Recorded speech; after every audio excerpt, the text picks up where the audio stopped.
ovce valaši, pásli ovce valaši, pri betlémskom sálaši, pri betlémskom sálaši.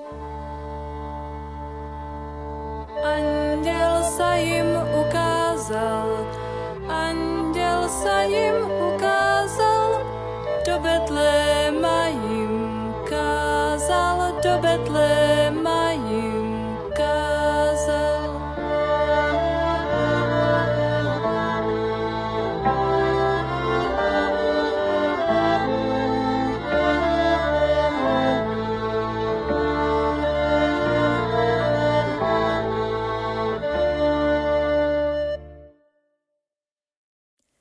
A ještě nedohořel ani ten požár na nebeské báni, nedozněl ještě slavný zpěv pod širou klenbou stříbrozrnou, již ze všech salaší se hrnou pastýřů hloučky v skalní chlév. Jen pojďte, pojďte, dobří chudí, ten jas, co ze spánku vás budí a ukazuje k Betlému, ta hudba, která zas a zase tajemně nocí rozlévá se, vše platí králi našemu.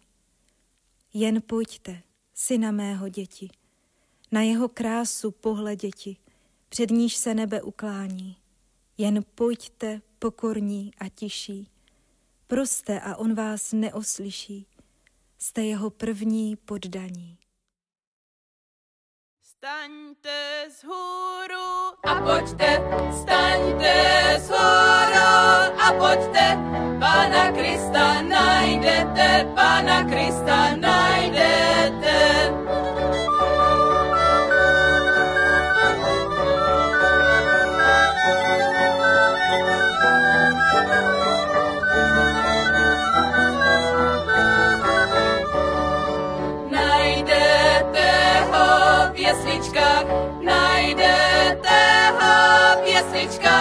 Ovinuta v plenčičkách, ovinuta v plenčičkách.